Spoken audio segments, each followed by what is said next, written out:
വിശ്വാസത്തിൻ്റെ പ്രവർത്തികൾ നമ്മൾ ചെയ്യാം. പ്രവർത്തി കൂടാതെയുള്ള വിശ്വാസം നിർജീവമാണ്. വെറുതെ വിശ്വാസം വിശ്വാസം വിശ്വാസം എന്ന് പറഞ്ഞിരുന്നാൽ പോരാ. അതിനൊരു ചാൻസ് വരും. നമ്മൾ ഹൃദയത്തിൽ വിശ്വസിക്കുമ്പോൾ അധരം കൊണ്ട് ഏറ്റു പറയാനുള്ള ഒരു അവസരം വരും. അപ്പം ഏറ്റു പറയണം.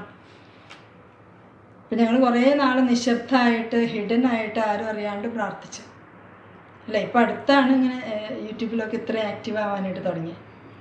പണ്ട് ഓരോ വീഡിയോ 2 വീഡിയോ അവിടെ അങ്ങനെയൊക്കെ ഇടാറുണ്ട്. ഇപ്പോൾ എല്ലാ ദിവസവും വീഡിയോ ഇടുന്നുണ്ട്.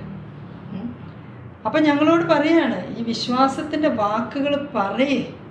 കർത്താവ് പറയുമ്പോൾ ചെയ്യണം. കർത്താവ് പറയുമ്പോൾ ചെയ്യണം. കർത്താവ് പറയുമ്പോൾ എളിമയാന്ന് പറഞ്ഞിട്ട് ചെയ്യാതിരിക്കരുത് അല്ലേ. കർത്താവ് മിണ്ടാൻ പറയുമ്പോൾ ഞങ്ങൾ മിണ്ടാമടാണ്, മിണ്ടില്ല എന്ന് കർത്താവിനോട് പറയാൻ പറ്റും. മിണ്ടാതിരുന്ന് കർത്താവിനെ ആസ്വദിച്ച് കർത്താവിൻ്റെ വചനം